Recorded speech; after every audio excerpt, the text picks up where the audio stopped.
वैसे जरूरी नहीं है, लेकिन वीडियो को लाइक या फिर डिसलाइक करने की कोशिश जरूर किया करें। तो जैसे इस मूवी का स्टार्ट होता है, हमें मूवी का मेन कैरेक्टर सियोंग दिखाया जाता है और उसकी बेटी का बर्थडे होता है। इसीलिए सियोंग की मदर उसे कुछ पैसे देती है ताकि वो अपनी बेटी को डिनर पर ले जा सके। लेकिन अब सियोंग को और पैसों की जरूरत होती है, तो इसीलिए वो अपनी मदर का एटीएम कार्ड चुरा लेता है। इसके बाद वो अपनी मदर के सारे पैसे चुरा लेता है और पैसों को वो लगा देता है हॉर्स राइडिंग में, और इस गेम में वो 4 मिलियन वॉन जीत जाता है। अब सियोंग ने एक कंपनी से बहुत सारे पैसे उधार ले रखे थे, तो इसीलिए वही लोग उसके पीछे पड़ जाते हैं। इसके बाद वो सियोंग को पकड़ ही लेते हैं और वो उसे काफी मारते हैं। और जब सियोंग उनके पैसे लुटाने के लिए अपने पॉकेट्स चेक करता है, तो वो देखता है कि उसके पास तो पैसे हैं ही नहीं, यानी वो वाले पैसे जिसने हॉर्स राइडिंग में जीते थे। और तब उसे याद आता है कि जब वो इन लोगों से बचकर भाग रहा था, तो वो एक लड़की से टकरा गया था, तो जरूर उसी लड़की ने ही उसकी जेब काट ली। अब क्योंकि सियोंग के पास पैसे तो होते ही नहीं, तो इसीलिए वो लोग उसे 1 महीने का और टाइम देते हैं जिसमें कि वो उनके पैसे लौटा दे। इसके बाद सियोंग कुछ पैसों का अरेंज करता है और अपनी बेटी को डिनर पर ले जाता है। इसके बाद सियोंग जल्दी से स्टेशन पर पहुंचता है, लेकिन अनलकीली उसकी ट्रेन तो मिस हो गई थी। और जब सियोंग वहां पर बैठकर ट्रेन के आने का वेट कर रहा था कि तभी अचानक से उसके पास एक आदमी आता है, और ये अननोन पर्सन था, यानी सियोंग उसके बारे में कुछ नहीं जानता था। फिर वो अननोन पर्सन सियोंग को कहता है कि मैं तुम्हारे साथ एक गेम खेलना चाहता हूँ। वो सियोंग को कहता है कि अगर तुम इस गेम में जीत गए तो मैं तुम्हें 1 लाख वॉन दूंगा। तब इतने सारे पैसों का सुनकर सियोंग के गेम खेलने के लिए एग्री हो जाता है। इसके बाद सियोंग काफी मार खाने के बाद ये गेम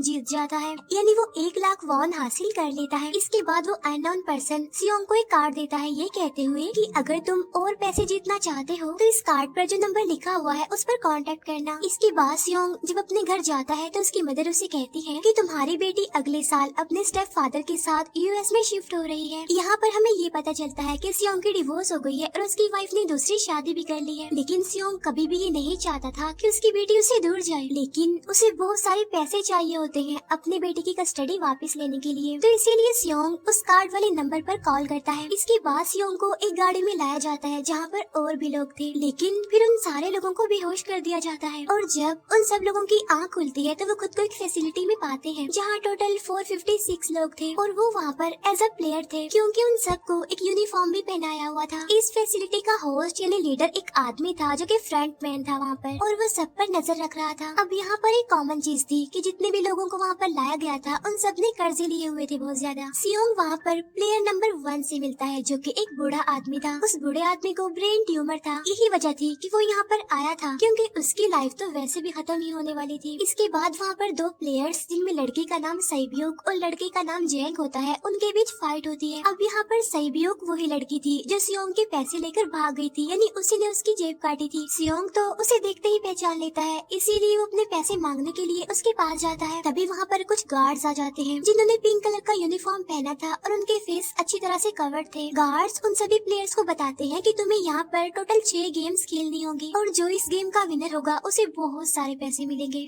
इसके बाद उन सबसे एक कॉन्ट्रैक्ट पर साइन करवाया जाता है, और इस कॉन्ट्रैक्ट के 3 मेन रूल्स थे। पहला रूल ये कि कोई भी प्लेयर अपनी मर्जी से गेम को छोड़कर नहीं जा सकता। दूसरा रूल ये होता है कि जो भी प्लेयर खेलने से मना करेगा तो उस प्लेयर को एलिमिनेट कर दिया जाएगा, और उनके मुताबिक एलिमिनेट का मतलब क्या था ये तो हम आगे ही जानेंगे। गेम का तीसरा रूल ये था कि अगर मेजोरिटी इस गेम को खेलना नहीं चाहती तो वो इस गेम को छोड़कर जा सकते हैं। इसके बाद उन सबको गेम के लिए ले जाया जाता है। अब यहाँ पर सियोंग अपने क्लासमेट सैंगवू से भी मिलता है जो कि उसे बचपन से जानता था। सियोंग उसे वहाँ पर देखकर काफी हैरान होता है क्योंकि वो तो किसी बिजनेस के लिए आउट ऑफ कंट्री चला गया था। अब पहले गेम के लिए वहाँ पर एक काफी बड़ी डॉल थी, और इस गेम का रूल काफी सिंपल था, और वो ये था कि डॉल जब भी गाना गाएगी उन सबको आगे बढ़ना है, और जैसे ही वो गाना गाना बंद करेगी तो उन सबको रुक जाना है और मूव नहीं करना है, और अगर कोई हिल गया तो उसे एलिमिनेट कर दिया जाएगा। अब स्टार्टिंग में तो ये सब कुछ उन्हें किसी प्रैंक की तरह लग रहा था, लेकिन जब एक लड़का हिल जाता है तो उसे शूट करके मार दिया जाता है, और यही होता है एलिमिनेट का मतलब, यानी उन्हें मार दिया जाएगा। अब ये देखकर वो सारे लोग काफी घबरा जाते हैं और उन्हें पता चल चुका था कि वो खतरे में है, इसीलिए लोग डरते हुए पैनिक करते हुए इधर उधर भागने लगते हैं।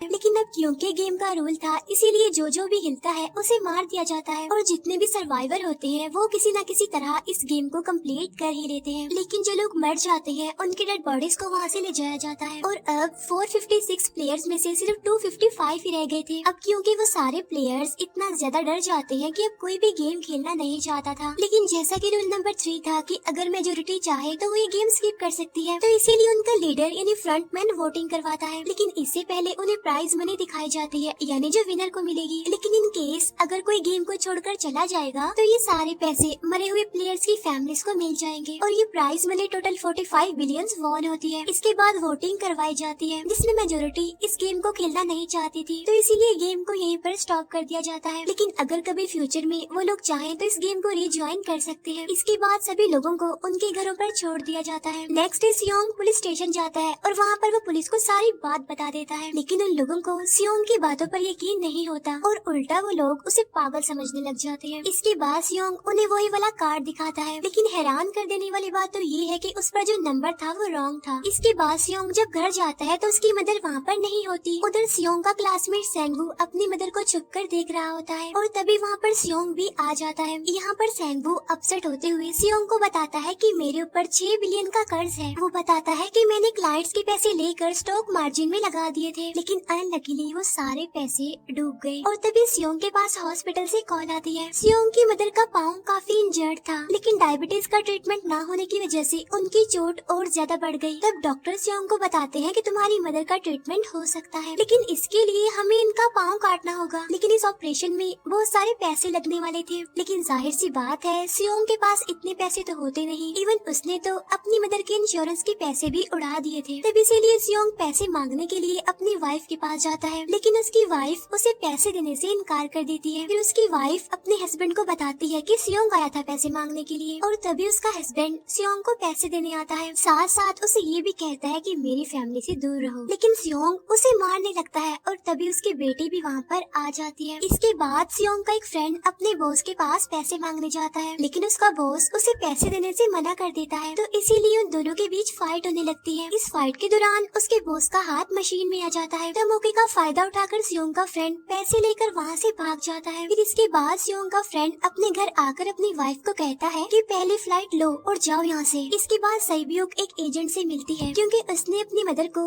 नॉर्थ एरिया से साउथ एरिया में लाना था। सईब्यूक वही लड़की जिसने सियोंग की जेब काटी थी, लेकिन यहाँ अपनी मदर को लाने के लिए सईब्यूक को बहुत सारे पैसों की जरूरत थी। अब सईब्यूक का एक छोटा भाई भी होता है जिससे उसने प्रॉमिस किया होता है कि मैं मदर को जरूर ले आऊंगी। इसके बाद हमें एक ऑफिसर दिखाया जाता है और इस ऑफिसर का भाई कुछ टाइम से मिसिंग था, इसीलिए वो ऑफिसर अपने भाई के घर जाता है, जहाँ उसे पता चलता है कि उसका भाई तो पिछले कुछ दिनों से अपने घर पर भी नहीं आया। और जब वो ऑफिसर घर को चेक कर रहा होता है तो उसे एक कार्ड मिलता है वहाँ पर, और इस ऑफिसर ने सेम ऐसा ही कार्ड पुलिस स्टेशन में सियोंग के पास भी देखा था, तो इसीलिए वो ऑफिसर सियोंग के पास जाकर उसे इस बारे में पूछता है, लेकिन सियोंग उसे कुछ नहीं बताता। इसके बाद सियोंग जब अपने घर जाता है तो उसे वो कार्ड दोबारा मिल जाता है वहाँ पर। अब सियोंग डिसाइड करता है कि वो दोबारा से उस गेम को ज्वाइन करेगा, इसीलिए सभी प्लेयर्स को एक शिप के पास ले जाया जाता है। इधर ही वो ऑफिसर भी गाड़ियों का पीछा करते हुए उस शिप तक आ जाता है। वो एक गार्ड को मारकर उसे पानी में फेंक देता है। इसके बाद उन सभी प्लेयर्स को एक आइलैंड पर मौजूद फैसिलिटी में लाया जाता है। अब यहाँ पर उन्हें जरा भी अंदाजा नहीं था कि अगला गेम कौन सा होगा और उसे कैसे खेला जाएगा। इसके बाद वो लोग अपनी अलग अलग टीम्स बना लेते हैं। रात को सईब्यूक और उसकी फीमेल फ्रेंड वॉशरूम जाते हैं। यहाँ पर सईब्यूक गार्ड्स की नजरों से बचते हुए उस फैसिलिटी को एक्सप्लोर करने लगती है। तभी वो देखती है कि गार्ड्स बड़े बड़े बर्तनों में कुछ बना रहे हैं,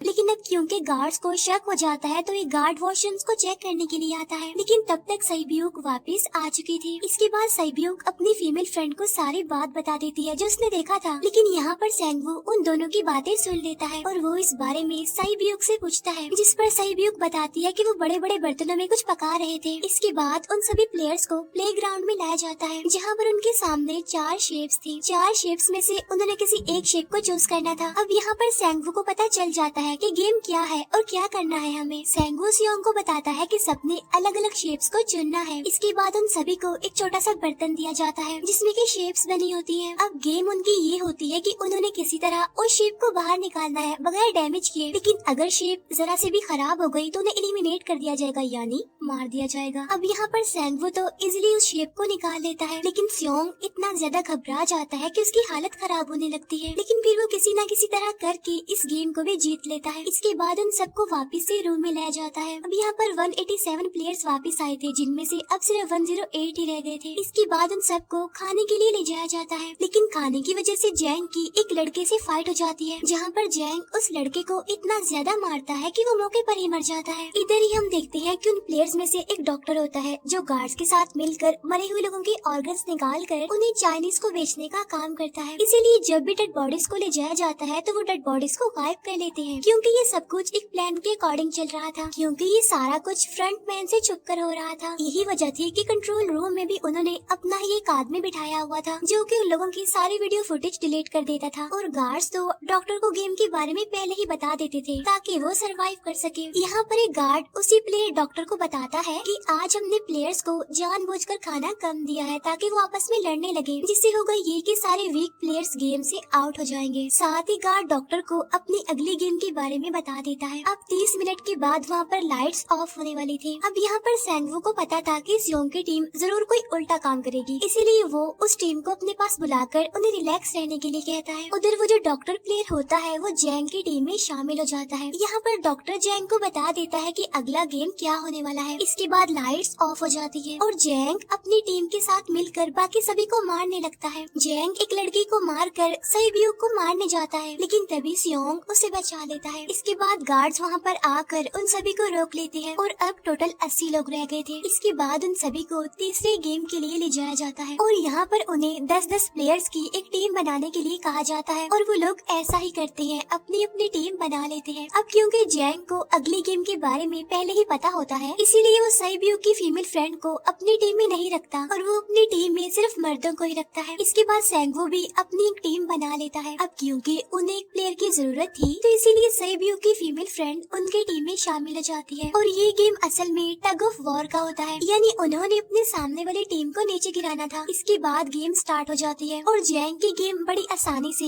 इस गेम को जीत लेती है। इसके बाद बारी होती है सेंगवू की टीम की। तब प्लेयर नंबर 1 यानी वो बूढ़ा आदमी कहता है कि मैंने अपनी जिंदगी में बहुत सारी टग ऑफ वॉर्स खेल रखी है, इसीलिए उन सबको गाइड करता है कि इस गेम को कैसे जीतना है। तो इसीलिए वो लोग किसी न किसी तरह करके इस गेम को जीत जाते हैं। फिर दिखाया जाता है कि 30 मिनट के बाद दोबारा से लाइट्स ऑफ हो जाएंगी, जिस पर सेंगवू उन सबको कहता है कि रेडी रहना। तो इसीलिए वो डिसाइड करते हैं कि एक एक करके हम पहरा देंगे। अब जैंग की टीम में एक से बढ़कर एक चालाक प्लेयर था, तो इसीलिए जैंग को डर होता है कि कहीं उसकी टीम उसे ही साइड पर न लगा दे, यानी उसे ही अपने रास्ते से न हटा दे। दूसरी तरफ डॉक्टर और गार्ड्स मिलकर डेड बॉडी की ऑर्गन्स निकाल रहे होते हैं और इन ऑर्गन्स को डिलीवर करने जाना था गार्ड नंबर 28 एंड 29। तब वो सभी एक डेड बॉडी के बारे में बातें करने लगती हैं जिसकी सिर्फ एक किडनी थी और वो उसे ज़ॉम्बी कह रहे थे। अब यहाँ पर जो गार्ड नंबर 29 था, यानी जिसने वो ऑर्गन्स डिलीवर करने जाने थे, वो कोई और नहीं बल्कि वो ऑफिसर था जो गार्ड के बेस में वहाँ पर आया था। और ये सब बातें सुनकर उसे शक होता है कि शायद ये लोग मेरे भाई की बात कर रहे हैं, क्योंकि उसकी भी एक ही किडनी थी। इसके बाद नंबर 28 और 29 यानी वो ऑफिसर ऑर्गन्स को डिलीवर करने के लिए चले जाते हैं। रास्ते में वो ऑफिसर नोटिस करता है कि टनल में तो बॉम्ब लगा हुआ है। तब नंबर 28 उसे बताता है कि जब हम यहाँ से बाहर निकलेंगे तो इस जगह को ब्लास्ट कर दिया जाएगा। अब यहाँ पर वो ऑफिसर नंबर 28 से और इन्फॉर्मेशन लेने की कोशिश करता है, इसीलिए नंबर 28 को उस पर डाउट होने लगता है। इसीलिए वो उस ऑफिसर को अपना फेस दिखाने के लिए कहता है। अब यहाँ पर वो ऑफिसर अपना फेस भी दिखा देता है, साथ साथ वो नंबर 28 पर गन पॉइंट भी कर देता है। साथ साथ वो ऑफिसर उससे एक किडनी वाली आदमी के बारे में पूछता है कि वो कौन है जिसे तुम ज़ॉम्बी कहते थे, जिस पर वो नंबर 28 उससे कहता है कि वो तो एक लड़की थी। अब यहाँ पर नंबर 28 उस ऑफिसर को कहता है कि तुम लीडर के रूम में जाकर सारी इन्फॉर्मेशन देख सकते हो, वहाँ पर सबका डाटा है। ये जानने के बाद वो ऑफिसर नंबर 28 को मार डालता है। उधर वो डॉक्टर गार्ड से अगली गेम के बारे में पूछता है, लेकिन इस बार गार्ड्स को भी अगली गेम के बारे में पता नहीं होता। तब इसीलिए डॉक्टर को गुस्सा आ जाता है और वो एक गार्ड को पकड़ लेता है और उनकी फाइट होने लगती है। इसी फाइट में डॉक्टर उस गार्ड को मार कर वहाँ से भाग जाता है। इसके बाद एक गार्ड भी उसका पीछा करता है और वो दोनों प्लेग्राउंड में आ जाते हैं। यहाँ पर गार्ड डॉक्टर को अपनी बातों में फंसा कर उसे मारने वाला होता है, लेकिन तभी लीडर इन्हीं फ्रंटमैन आकर उसे मार डालता है और बाद में वो उस डॉक्टर को भी मार डालते हैं। साथ साथ इन्हीं वहीं पर नंबर 28 की डेड बॉडी भी मिल जाती है, जिससे इन्हें ये पता चल जाता है कि फैसिलिटी में कोई घुस गया है। उधर वो ऑफिसर लीडर इन्हीं फ्रंटमैन के रूम तक पहुंच जाता है। तब वो चेक करते करते एक ऐसे रूम में जाता है जहाँ पर सबके रिकॉर्ड्स थे, और जब वो ऑफिसर रिकॉर्ड चेक कर रहा होता है तो उसे सभी विनर्स की एक लिस्ट मिलती है, जिसमें उसके भाई का भी नाम था, यानी वो भी कभी विनर था। उधर सभी प्लेयर्स को 4th गेम के लिए ले जाया जाता है, जहाँ पर उन सबको अपना अपना पार्टनर चुनने के लिए कहा जाता है, और वो प्लेयर्स करते भी ऐसा ही है, अपना अपना पार्टनर चुन लेते हैं। सहयोग की फीमेल फ्रेंड भी अपना पार्टनर ढूंढने की कोशिश करती है, लेकिन कोई भी उसका पार्टनर बनने को तैयार ही नहीं था। इसके बाद सभी प्लेयर्स को 10-10 मार्बल्स दिए जाते हैं। असल में ये गेम ऐसी होती है कि एक प्लेयर को अपने पार्टनर से सारे मार्बल्स लेने होते हैं बगैर कोई जोर जबरदस्ती किए, और जो दूसरा पर्सन होगा यानी जिसके पास मार्बल्स नहीं होंगे उसे मार दिया जाएगा। फिर सैंगवू और सियोंग का फ्रेंड ऑड और इवन का गेम खेलते हैं, जिसमें कि उन्होंने गेस करना था कि सामने वाले के हाथ में कितने मार्बल्स हैं। अब यहाँ पर सियोंग का फ्रेंड सैंगवू के सारे मार्बल्स जीत जाता है, जिसकी वजह से लास्ट में सैंगवू के पास सिर्फ एक ही मार्बल बचता है। अब क्योंकि सैंगवू को पता चल चुका था कि अब वो बच नहीं पाएगा, इसीलिए वो सियोंग के फ्रेंड को अपनी बातों में फंसाकर उसे ये यकीन दिलाता है कि अगर हम में से कोई भी हार गया तो हारे हुए लोगों का मैच दोबारा करवाया जाएगा। अब यहाँ पर सैंगवू धोखे से सियोंग के फ्रेंड के सारे मार्बल्स चेंज कर देता है। इसके बाद सैंगवू मार्बल्स लेकर गार्ड को दे देता है और वहाँ से बाहर चला जाता है, और जब सियोंग का फ्रेंड मार्बल्स चेक करता है तो वहाँ पर पत्थर होते हैं। उधर प्लेयर नंबर 1 यानी उस बूढ़े आदमी की हालत खराब हो रही थी, इसीलिए वो तो इधर उधर घूम रहा था, लेकिन सियोंग किसी तरह उसे खेलने के लिए एग्री कर लेता है। अब यहाँ पर वो दोनों यानी वो बूढ़ा आदमी और सियोंग भी इवन आउट खेलते हैं। अब इनमें से वो बूढ़ा आदमी सियोंग के सारे मार्बल्स जीत जाता है, लेकिन लास्ट राउंड में वो बूढ़ा आदमी भूल जाता है कि उसने क्या चूज किया था। तो यहाँ पर सियोंग उसे बातों में फंसाकर उसके सारे मार्बल्स ले लेता है, लेकिन यकीन मानिए कि वो बूढ़ा आदमी काफी चालाक था। उसने एक मार्बल अपने पास ही रखा हुआ था और वो दोबारा से इधर उधर घूमने लगता है। अब यहाँ पर सियोंग उसे रिक्वेस्ट करता है कि प्लीज मेरे साथ एक और गेम खेलो ना। तब यहाँ पर वो बूढ़ा आदमी कहता है कि मुझे पता है कि तुमने सारे मार्बल्स धोखे से लिए हैं मुझसे। वो कहता है कि मुझे सब पता था, बस मैं पागल बनने की एक्टिंग कर रहा था।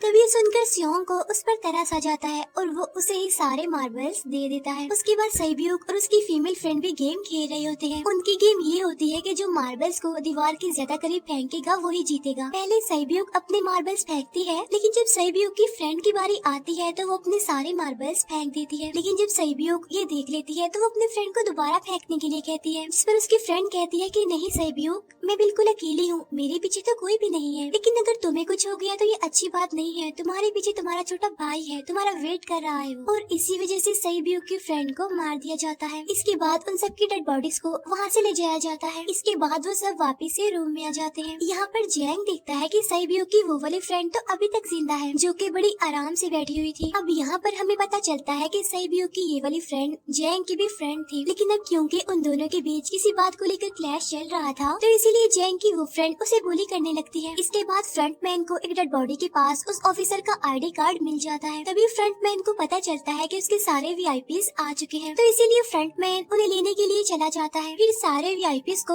उनके रूम में लाया जाता है। इसके बाद फ्रंटमैन वीआईपीज के आने के बारे में एक और आदमी को जाकर बताता है, और यही आदमी मेन होता है। और ये कौन होता है हम ये आगे जानेंगे। फिर नेक्स्ट डे उन सबको 5वें गेम के लिए लाया जाता है, जहाँ पर 1 से लेकर 16 तक नंबर पड़े होते हैं, और वो सभी प्लेयर्स अपना अपना नंबर ले लेते हैं। नंबर का मतलब ये था कि जो नंबर भी एक प्लेयर पर आएगा उसके मुताबिक उसकी बारी आएगी। अब यहाँ पर लास्ट में पहला और आखिरी नंबर रह जाता है, यानी 1 और 16। तो यहाँ पर सियोंग कंफ्यूज हो जाता है कि उसे कौन सा नंबर चूज करना चाहिए। अगर उसने पहला नंबर लिया तो वो फंसेगा और मरेगा, क्योंकि उसे नहीं पता कि गेम क्या है। और अगर लास्ट नंबर लेगा तो क्या पता उसकी बारी ही ना आए, टाइम कम रह जाए। और तभी वहाँ पर एक आदमी आ जाता है और वो सियोंग को कहता है कि मुझे पहला नंबर चाहिए, क्योंकि मैं अपनी जिंदगी में कभी भी फर्स्ट नंबर पर नहीं आया। फिर इसके बाद उन्हें गेमिंग रूम में लाया जाता है। अब इस गेम का रूल ये होता है कि दिए हुए टाइम में उन्हें ब्रिज की दूसरी साइड पर जाना है। अब इसके बीच में दो तरह के ग्लास लगे होते हैं, एक तो होता है आम ग्लास और एक होता है टेम्पर्ड ग्लास। आम ग्लास पर पाँव रखते ही वो टूट जाएगा और वो लोग नीचे गिर जाएंगे। इसके बाद गेम स्टार्ट हो जाता है और वो लोग एक एक करके मरने लगते हैं। फिर एक टाइम ऐसा आता है जब जैंग सबके सामने होता है और वो आगे ही नहीं बढ़ रहा होता। अब उनके पास एक ही रास्ता था, या तो वो आगे जाए या सारे ही मर जाएं। और तभी जैंग के सामने उसकी वही फ्रेंड आ जाती है जो उसे बुली कर रही थी, और वो जैंग को कहती है कि मैंने तुम्हें कहा था कि जिस दिन तुमने मुझे धोखा दिया मैं तुम्हें मार दूंगी। इसके बाद वो जैंग को पकड़ लेती है और उसे लेकर नीचे कूद जाती है, जिसकी वजह से उन दोनों की मौत हो जाती है। अब वहाँ पर एक आदमी था जो कि ग्लास कंपनी में काम करता था और उसे पता था कि टेम्पर्ड ग्लास कौन सा है, लेकिन जब फ्रंट मैन को इस बात का पता चल जाता है तो वो लाइट्स ऑफ करवा देता है ताकि वो ग्लास को पहचान ही ना पाए। अब लास्ट में एक ही स्टेप बचता है और उनके पास तो टाइम ही नहीं था, इसीलिए सेंगवू उस आदमी को धक्का दे देता है। तो यहाँ पर सेंगवू, सियोंग और सैब्यूक ब्रिज को पार कर लेते हैं, लेकिन ग्लास टूटने की वजह से उन्हें काफी चोट लग जाती है, खास तौर पर सैब्यूक को।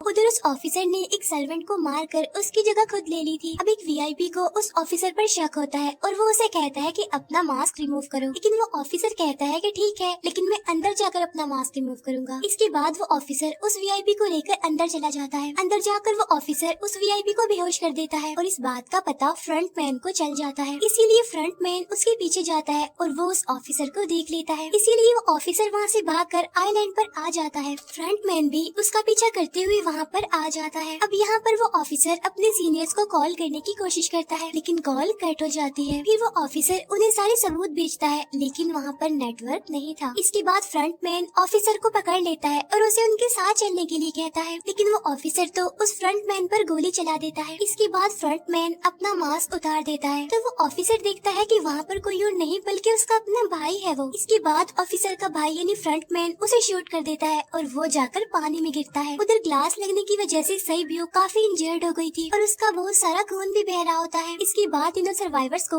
डिनर के लिए ले जाया जाता है और उनके पास एक एक नाइफ भी रख दिया जाता है, मतलब रात में उन तीनों में से कोई भी एक दूसरे को मार देगा। तभी सियोंग नोटिस करता है कि सैब्यूक की हालत काफी खराब है, इसीलिए वो सैब्यूक को कहता है कि फिक्र मत करो, हम दोनों साथ हैं और इस गेम में हम दोनों मिलकर सेंगवू को हरा देंगे। इसके बाद हम दोनों यहाँ से बाहर निकल जाएंगे और पैसों को आधा आधा डिवाइड कर लेंगे। सैब्यूक उसे बताती है कि मेरा एक छोटा भाई है जिसे मैं ऑर्फनेज में छोड़कर आई हूँ, और अगर हम दोनों में से कोई भी जिंदा बचकर बाहर जाएगा तो उसे उन दोनों की फैमिलीज का ख्याल रखना होगा। अब सैब्यूक की हालत काफी खराब थी, उसे डॉक्टर की जरूरत थी, इसीलिए सियोंग कोई मदद लाने के लिए जाता है, लेकिन जब तक वो वापस आता है तब तक सेंगवू सैब्यूक को मार चुका था। फिर नेक्स्ट डे उन दोनों को गेम नंबर 6 यानी लास्ट गेम के लिए ले जाया जाता है। गेम का रूल बड़ा ही सिंपल था कि मार दो या मर जाओ, और इस गेम का नाम होता है स्क्विड गेम। इसके बाद गेम स्टार्ट हो जाती है और उन दोनों के बीच काफी फाइट होती है, लेकिन लास्ट में सेंगवू की हालत खराब होने लगती है। तभी सियोंग कहता है कि मैं इस गेम को रोकना चाहता हूँ, और तभी सियोंग सेंगवू को उसके साथ चलने के लिए कहता है, लेकिन सेंगवू तो अपने आप को ही मार डालता है, जिसकी वजह से सियोंग गेम जीत जाता है। फिर फ्रंट मैन सियोंग को कहता है कि तुम बहुत अच्छा खेले, लेकिन मुझे इसकी उम्मीद नहीं थी। इसके बाद सियोंग को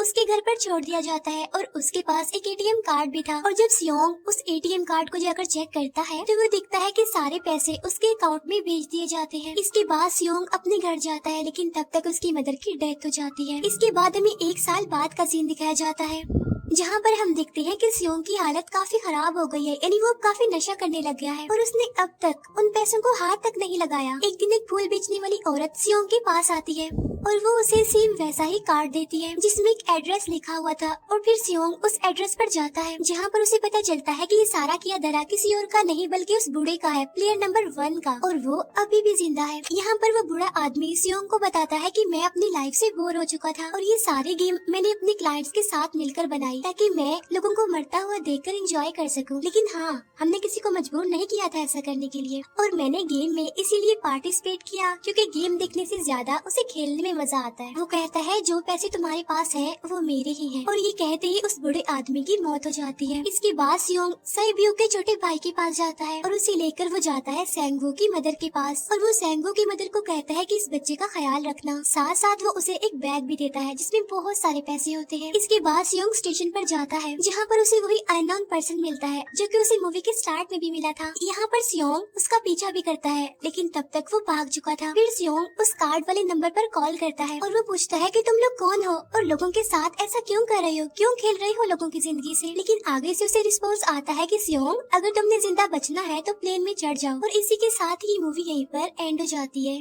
थैंक यू फॉर वॉचिंग।